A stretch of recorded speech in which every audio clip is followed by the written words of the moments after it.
What's up everyone, this is Scher talking and welcome back to my channel. In today's video we'll be talking about SaGa Soul Ruby banner. This will be a review for all 4 styles. We have Ruby being a mage and melee debuffer. We have Iskandar, a boss specialist with slash damage. There is Laura, a pierce attacker with counter mechanics, and Ventus, a nuker that also relies on RNG for more damage. These characters actually are more about side grades or upgrades over things that we have in the game without actually doing something new. So maybe better for newcomers than for veterans, but we'll get a look into that as we start talking about Ruby. There are 2 versions of Ruby. One is an S that you get from the event and the double S version. There is no future version of Ruby, so she is what you get. First of all, she has 109% intelligence, that's actually pretty high, 91% agility, endurance and will are actually on very good levels, so she can take a hit. She has bonuses for both intelligence and will. And with arrows to agility and intelligence, you already get the best things, and then you also have arrows for other stuff by use of her S style. The first passive is called Fortune Telling. On the start of a turn, she has a 50% chance to buff intelligence by 25% and recover 2 BP, but it's 50% chance. That means that on average you have 12.5% buff intelligence and 1 BP. You saw that they just tried to add 2 things into one, but there's also other characters that buff 1 status and recover BP with just 1 passive, so I don't know, maybe because they wanted to get a higher volley but added RNG to balance it out. It is not reliable, sometimes you may just not get any buff in many turns, but sometimes you just can get many, and that will help. She's a debuff for getting more intelligence helps. Then the second passive is called Misfortune Telling. On the start of a turn, she reduces 1 random enemy will. The volley is 15%, the chance to debuff is 50, so yeah, on average once every 2 turns she'll be debuffing will. And because you can just force she to trigger this on turn 1, you can remember of another character that was used for something similar, that is Curdlun Mayor. He debuffs 20% of an enemy's will right on start, and he was sometimes useful to try to apply status elements right on start. And now she's much better because she can keep debuffing with a chance, and then it just helps much more. By having only 1 damage passive, she will not be rocking on farming, but by buffing intelligence on long runs, she may do good enough damage. Well, for our skills we have fire arrows, 0 BP, free attack that uses heat damage, E power and 9 modifier. So this attack is nice because you don't ever need to use normal attacks. The damage may not be so high, but after stacking Fortune Telling, it will just do good. Then the second one is Hot Air Balloon Gifts. For 8 BP we have an AoE heat attack with B power, with the chance to debuff intelligence. This is global exclusive, and the good thing is that intelligence is pretty high. She will be landing intelligence debuff much often, and you can use this on turn 1 and then at least on turn 3 again. That works for farming, although she may not be a very good farmer. If you are on a scenario where there are too many enemies and you need an extra intelligence debuffer, she may work. As your main one, it may not be so good. The good thing is that she debuffs intelligence by 20% on max level. That is higher than the normal 15% for most debuffers. But you will still need a main one that can debuff every turn without skipping to keep the enemy's intelligence on hold. Then the last attack is Rising Flame. This is a nuke attack with 10 BP, triple S, 59 modifier. It's actually average, nothing special here, there's no special effect, but it's strong enough if you get Fortune Telling to trigger. You can start the fight with Rising Flame, then use fire arrows and then use Rising Flame again easily. Just increase Hot Air Balloon Gifts to 10. It's an easy single target cycle. If you want an AoE cycle, just increase Rising Flame to 13 and switch between fire arrows and Hot Air Balloon Gifts. Sadly, she doesn't have a cheap AoE to use after her Hot Air Balloon Gifts, so she needs to skip 1 turn at least. So this is her main gameplay. These 3 attacks are the ones that come with her, but then there is inheritances from the S style. The S style has Fire Hat, and this is super important to her build, because Fire Hat is actually not so bad for damage already. D power, 13 modifier, and there is a chance to buff enemies' will, because her intelligence is high and she can even buff it. You will be landing this in will debuffs very often. And then you already have Misfortune Telling with a 50% chance to debuff Will. So in some turns you'll be able to debuff Will twice, and that is amazing if the fight asks for it. Debuffing Will also increase magical damage. She deals magical damage, so the damage will be increased. But it's much more important when you want to inflict status ailments or even apply debuffs with characters with low intelligence. But let's say that you want to inflict status ailments in an enemy with 300 resistance or 400 resistance, especially in Ward Tower or similar events.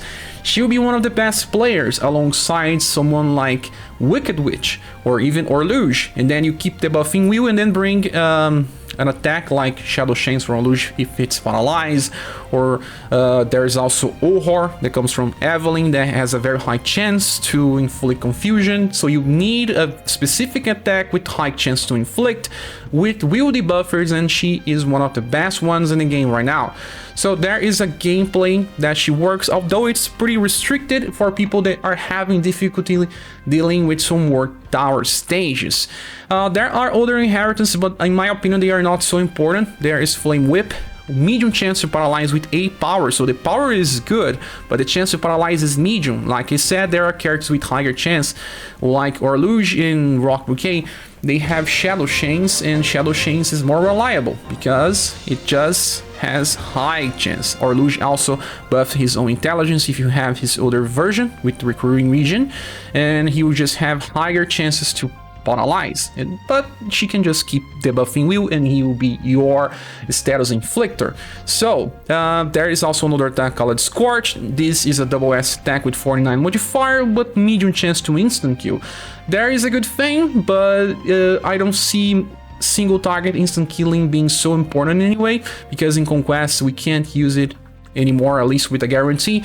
But if she gets Fortune Telling to trigger, she can use that at least twice in a 3-turn cycle.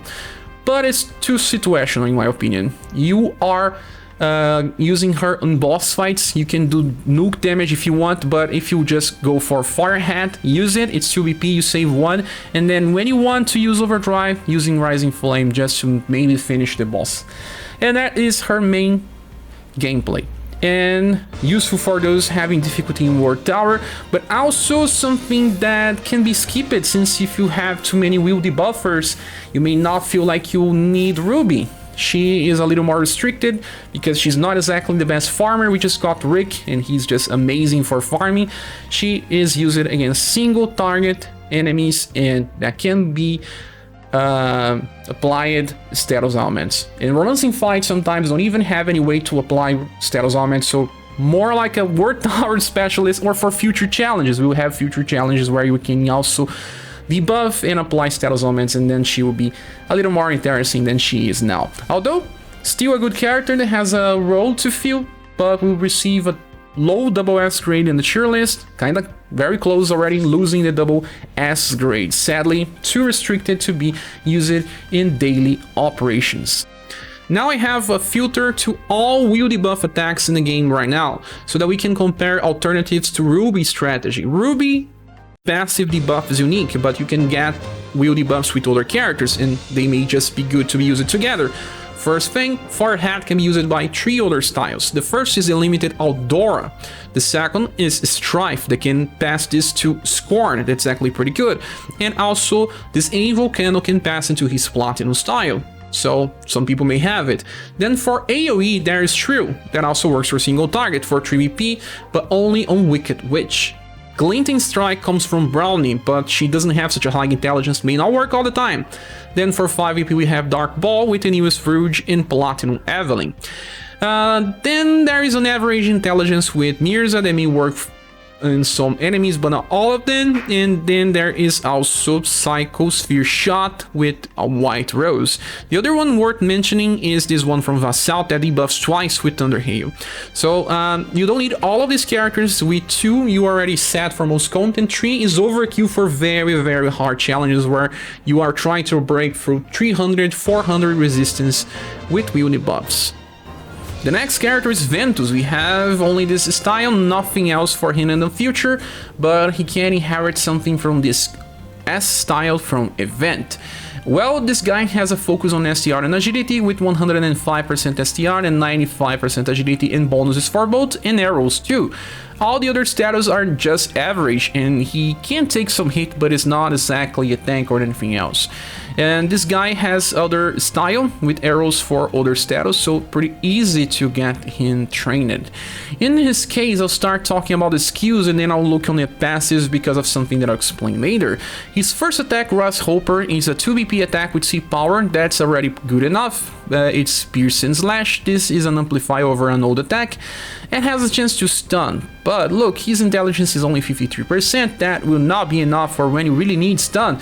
This guy is at least fast, so maybe if you have people buffing his intelligence like Peon of Victory, he may just actually land some stuns, but not on the start of a fight for sure. But by 2 BP, that means that you're still saving 1 BP for stronger attacks. The second one is called Pine Groove Sway. This one is a C power attack with Pierce and Slash, and it's actually not bad. C power attacks can be strong if the character that is using is strong enough, like we use Human Forneas with C power attack and he rocks when farming, especially by use of Pierce and Slash. This is gonna work when you are facing human, like in events that you face characters from the game. They are usually weak to Pierce or Slash or Blunt. So yeah, the attack is good enough, but he just doesn't start with more than 10 DP, so he can only use it 2 times. So in events with 2 waves, it's okay. Nothing special, guys, but okay damage. Then the third one is called Lance Buster. This is a 13 BP attack with 4S damage, 77. That's like one of the strongest attacks in the game, but cannot be used on turn 1. And his STR is not even the highest one too, but the damage will be very, very high. Depending on the events, he can just use this on turn 2 easily. And it's even easier to use if you want, because you can just get an attack called Rising Step that has delay. Yeah, this attack is actually not bad. It's a colon attack with triple S power and 9 BP cost. When we gonna need colon attacks, this is gonna be amazing, but has delay. The delay part is good because you can just equip this attack, and then by delay, he will not be attacking easily on turn 1. Your other characters finish the first wave, and then on the second wave, he goes and uses Lance Buster, dealing a lot of damage. Okay, so this is his main gameplay. Now we talk about the passives. The first one is called Chasing Buster. He has a 25% chance to chase with Lance Buster after using any of his attacks. It says here, on any attack, any type. It means even his inheritances. So even when he uses Lance Buster, he has a chance to use it again. Sadly, only with rank 1. So this is nice for people that like RNG. I don't like to use this on farming scenarios because this is inconsistent. But maybe for a specific fight that needs to be cleared super fast and you can rely on RNG by restarting, it can help. It's not my main way to play the game, but I can see that it works. Then the second passive is called STR Surge 4. When landing an attack that hits a weak point, so enemies that are weak to Pierce or Slash, depending on the attack that you choose, he will buff his STR, and the value will be 25%. It's the highest one, and they changed it in JP. He had a different RNG way to buff his STR, but now 25% buff every time that he lands a weak attack. So when he uses Lance Buster, and you get for RNG another Lance Buster, he's gonna buff himself twice. So the second hit already does more damage. And then there is Fired Up 6, his only damage passive that increases damage by 30%. So the first passive can be good or can be bad, depending on your gameplay way. But the STR Surge can prove to be useful because he actually has 2 types of damage. But you'll be using him just for Pierce because there are way too many characters for Slash. I can assure you that you have better reliable characters for that. So for inheritance, besides those 2, we have other things, but they don't matter. Dual Dragons Plus is pretty bad. You can see here 8 BP for only B power, where we have here triple S for 9, just because it's column. And Lightning Thrust is also an attack that's not so powerful by the coast. So forget about these things. This guy is all about having delay to attack on wave 2. If you want to, he's a character that will be used in farming. But if you want to use him also for long fights, he will just keep buffing his STR. You can use Grasshopper if you want, or you can just use normal attack, because with normal attack you still have 25% chance to trigger Lance Buster too. So normal attacks, Lance Buster. Normal attacks, Nuke, Overdrive, Lance Buster. So that's his main gameplay. He just offers that. There's no special effects or anything else. He's a character that works, but sadly is also easy to replace or to power creep. So Ventus may be strong now, but will face competition. It's a character that is easy to escape for veterans and for new players because they may have something else. And he faces competition on the other banner that I will explain more about later. He will be receiving a double S grade, but also a lower one. Ventus is good, but like I said, skippable. And now it's time to talk about Iskandar. This character here is new, coming from Unlimited Saga 2. There is an S style from the event and not other style in the future. We have 109% STR, that is actually very good. Will is on 90s, these are his two main status with bonuses for both. But his endurance is also on the same levels, that means that he can take a hit and he's actually a boss specialist and made for long fights. His agility and dexterity may not be high, but the agility is not a problem since on boss fights you don't always need to go first. And well, the first passive is called Fighter's Might. On the start of a turn, he will always increase his STR by 15% and also get a defense boost, that is decrease on damage by 30%.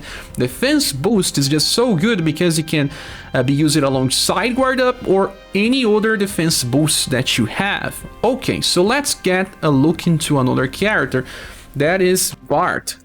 Bart, this guy here, has similar thing. Torrent of Magic increases his intelligence and then also grants defense boost. Barthélemy gets a bigger buff, it's large instead of medium, but well, it's pretty similar, and this means that these characters can take even more hits than other characters. His endurance and will are very high, not the same case with Barthélemy that, well, doesn't have such a high status. So they are also used in different scenarios. Iskandar is used when the enemy is weak to slash or sometimes even blunt. So a very good passive right on start. The second one is Energize STR and Will. Every turn he will get an STR and Will buff of medium effect. That is 15%. So well, yeah, we have 30% buff to STR every turn without even act. So it goes before we attack, so the damage will be increased very well. And Will means that, yeah, he's even better facing bosses that use magical attacks, will not be easily inflicted with status augments or debuffs too. Then High Battle Tension increases his damage by 20% and gives him 1 more BP on start of battle. It's his only 1 damage passive, but it doesn't matter because he buffs himself so much. In the future, Iskandar will not feel too much by not having many damage passives because we'll get a weapon craft system that adds like a lot of damage passives by weapon, like 90% or something. That will be easy to get, and Iskandar will not suffer from this. So, well, let's start with the skills. The first one is called Comfort Strike. This one is very nice. For only 3 BP, he carries double element, slash and blunt, C power 16 modifier, and also recovers HP. And it's not a small value, it's a small effect. It should be around 700 or something HP heal. For only 3 BP, this is already power creep. There is a character that can do something similar, and that is Impress. We can compare this. Summer version of Impress has Watermelon Cut. Look, only E power, only slash 9. So what is Iskandar doing? This is power creep for sure. Double elements, much higher power, and with the same heal. So he takes very low damage and can heal a lot wherever he wants. The only problem is the agility may also be so high, and if he goes after the boss, he may just die before healing. Then the second attack is called Crystal Blade. This is a very powerful attack. This one can also be used 2 times in a row because he starts with 11. Crystal Blade is both Slash and Blunt. C power and 19 is actually super close to B power. And, well, I have to explain this because we have a character called Fornews. His human version can use his attack here, call it. Let's go and check. From his S style, call it Spin and Trample. It's C power and 20, so only one difference in the modifier. This time it's Pierce and Blunt. We use Spin and Trample so many times because, well, look, Human Fornews has 1 damage passive. Then he buffs his STR. He will be able to get even bigger passive because of the 30% STR buff. With higher STR means that we'll get bigger damage. If you are using this Fornews, you know how strong it is for farming. And then this character will also be pretty strong, even if the attack itself does not look like that. And also when facing humans in events that you are facing actually Romancing Saga characters, there are some that we do, you'll be hitting for their weaknesses most of the time. They are weak to Slash, Blunt, and Pierce. Sometimes they're just only weak to Slash and Blunt, and then you'll be hitting for all of their weaknesses. So pretty good. And then the last one is called Golden Dragon Plus. Golden Dragon Plus, it's an amplify over an old attack that is now triple S. He can use on turn 1 because it's 11, and after doing damage, he grants himself morale up medium by 5 turns. This increases his damage by 25%. And the good thing is that you can just use different strategies with this. Use Golden Dragon right on start, and then you just use normal attacks.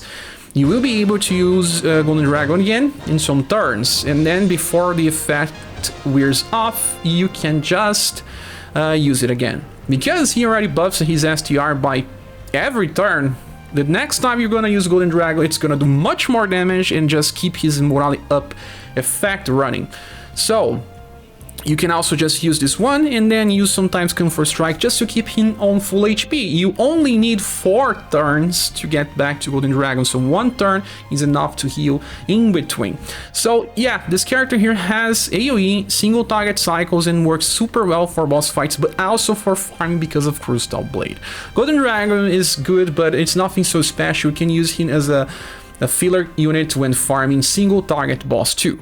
Now, for his S style, there is another thing that you can bring. This attack here called Strike Slash is a 0 BP attack with both Slash and Blunt, and you can use this if you are following that strategy that I said about Golden Dragon. Instead of using a normal attack, you're gonna go for Strike Slash, because it deals a little more than a normal attack, and even has a chance to stun. But forget about chance to stun, his intelligence is totally bad. Unless you are bringing Paean of Victory, he's never gonna land stun. Then we have the second inheritance being Heaven and Earth. With 6 BP we have S power 39 modifier. This is a recent amplify and it's actually pretty strong. Also has a chance to stun, but we're not gonna rely on this. And allow him to also go for a cycle that starts with Golden Dragon and then increase Comfort Strike to 4 and inherit Heaven attack here, and then it will just skip the first attack and then use Heaven on Earth every 2 turns. That works too. Then there is another inheritance that is Whirlwind Plus, that it's terrible, forget about it. So there's 2 options for you for different cycles. If you are going for farming your raid boss, you can inherit Heaven on Earth. If you go for boss fights, you should be inheriting Strike Slash. His gameplay is actually pretty simple, but also very good. In my opinion, he may be the best character of the banner because he works for everyone. Both newcomers and veterans if you want a boss specialist that deals slash, and a farmer that can hit 2 different weaknesses that works pretty well in an Amazon Raid Axe formation, for example. Iskandar will be receiving a mid-high double axe grade in our tier list and is a very good character. The last character is Laura. The good thing about Laura is that all her other styles are platinum, so there's plenty of inheritances and arrows for farming. Well, we don't even compare to the past platinum styles because she wins in everything, save for one thing, endurance, and that is a pretty strange thing. Well, let's click on the character here. We have 1 arrow for STR and double arrows for will, but strangely enough, she does not have a bonuses for STR. She has for agility and will. This is needed because of something that I'll explain later, but you need to farm sometimes with her other style to get more STR. That is said. Well, 62 endurance is not something high for a counter unit, and I don't really understand why they didn't buff this thing. The will is also pretty high, but she's a counter unit that counter direct attacks that are physical. Why is she with such a high will? Okay, so first passive we have Hard Stance 3. When she's on full HP, she needs to stay on full HP. She gets a damage increase of 15%, that's actually pretty nice, and when she's being attacked, she will have a 50% chance to evade. She needs to stay on full HP for this to work, and she will, depending on the situations and when you use her skill, but more onto that later. Then we have High Counter Tension. This is an increase to her attack by 20%, and when landing a counter attack it increases by 30%, so very nice for counter boost. Then there is Strengthened Energy. We get 10% increase in damage and +2 on the start of a battle. So let's talk about how much we get here. We get 10, and here we get 15 alongside 20, so 45% increase in damage at all times when on full HP, or then only 30% when not on full HP, and at 50% chance to evade attack when on full HP. And starts with 12 and do more damage on counter. That is her kit. Okay, first attack, Glitting Strike, 4 BP, deep power, 10 modifier for AoE pierce damage, alongside will debuff, but her intelligence is not so high. This attack is actually from Brownie, and Brownie is a little old now, and she's much better for the buffing because, as you see, her intelligence is much higher. Okay, then the second skill is called Rainbow Reflect. This is actually not an active skill, it's a defense support one. You have to manually select and use it, and when you use, she will enter an evasion counter stance. It does not rely on agility, it will just work from the start, and every time that she gets directly attacked, she will counter with Rainbow Reflect, an AoE B power attack that deals pierce damage, and will also recover her HP every time by around 130.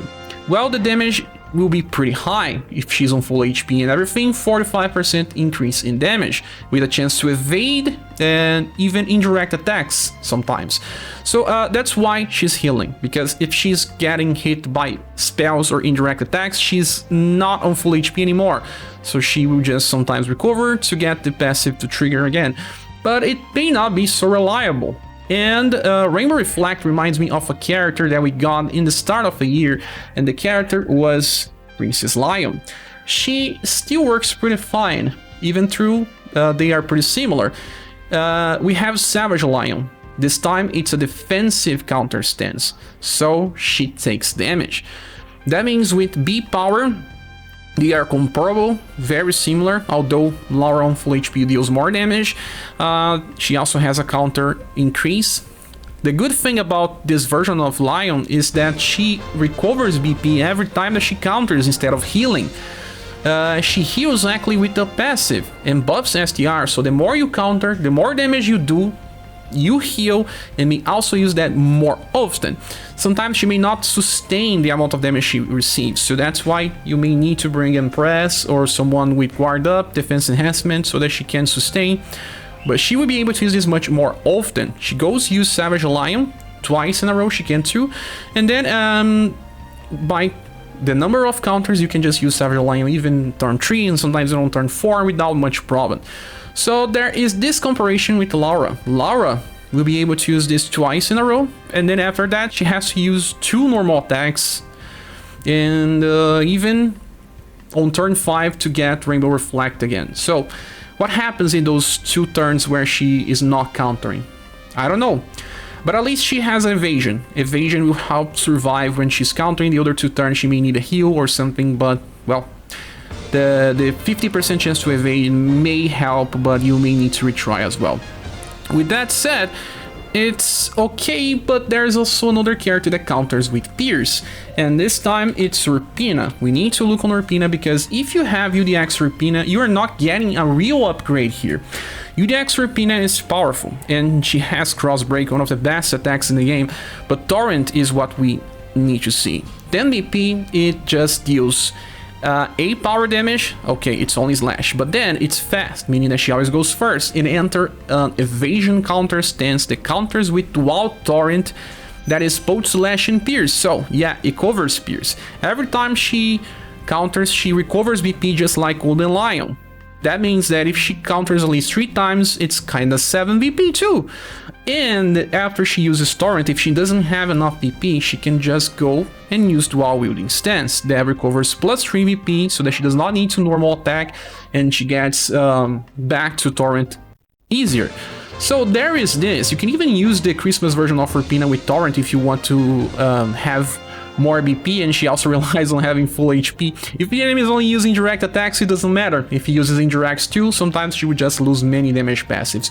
But as a comparison, those with UDX Urpina don't need this Laura now because she doesn't offer an upgrade. It's actually a side grade. So there's that. Then the last attack is called Rainbow Drowning. For 9 BP, we get an AoE 8 power attack with pierce damage, and this is already a sign of power creep. 9 BP is pretty cool. It also recovers her HP by medium, should be around 700, and she can use on turn 1 and on turn 3. So this character is even strong for farming. You can farm with her just fine in story mode or events with 3 waves, or even if there's only 1 wave, use Rainbow Drowning. There's just one problem. We will have characters with much more damage with Pierce in this banner that I'll have to say, but not now, later. So yeah, good thing that it has even the medium heal. Well, now let's talk about inheritance. And only her Platinum SS style has something. Grasshopper can now be amplified because of Ventus, and use a little more with Pierce and Slash, but I don't think this is something that matters right now. What really matters is this attack called Windmill. And I will explain why, because Windmill, it's also an evasion counter stance, but it gets an amplify in the future. Let's check on Naurama Saga. Okay, here we are. Windmill right now in the game costs 9 BP and counters with single target B power. When it gets an amplify and it becomes Windmill Plus, it counters with double S. So this is a very nice upgrade, and it will help her counter only one enemy instead of countering multiple ones. I guess that when we are facing only one enemy, we can just go with full damage, but sometimes when there's just too many, we want to counter to kill them fast. But now she has 2 ways to work, by AoE counter or by single target counter. But this is not now, it's only on the future when we get this amplify. So yeah, they added a lot of effects to Laura to try to make her shine while having a chance to evade, a lot of damage passives, increase to counter, a way to do damage even when farming. But the main strategy is still the counter one. If this counter strategy does not work as intended or does not upgrade over Urpina, you may not need to summon for her. If you have UDX Urpina, this is not a direct upgrade. It's actually a side grade that just works differently, but clear the same type of content by the same way. Laura gets better in the future with single target counter. That will be much better than Urpina when you are facing only one enemy, but it's not now. I don't know when this is gonna happen because Global has amplifies in different time. So the value is here, but not so high. I guess she will be close to Golden Lion in the position of the tier list because they are in very similar levels. Yeah, Lara will receive a low double S grade, sadly. So back to the banner image. Is this banner worth summoning for? In my opinion, it depends. I will be giving a low silver award. I even thought about giving a bronze one, even through their 4 characters. It depends. I guess the veterans won't see as much value as newcomers that may fill some of the roles with these characters. But now, what is the best character in this banner? This question is subjective, but let's talk about order of importance. I guess Iskandar works for all accounts. Newbies, returning players, veterans. He's a very strong boss specialist, but maybe you already have too many boss specialists and you don't feel like you need him. Then there is Ruby, a character that works better for veterans and people that want to claim high on Word Tower but still have some difficulty. Then there is Lara that deals damage and can be used as a counter specialist. And for last, Ventus, because although he's strong, his gameplay is not the best way to approach content. But if you feel like you like these characters, don't worry, they are not exactly bad. They just don't offer anything really new to impact the meta of the game. But that's my opinion. What is yours? Please say here in the comments. And don't forget to subscribe and click the like button and join our Discord server if you want to discuss the UniverSe or other games in general. I hope to see you soon in the next video. Bye.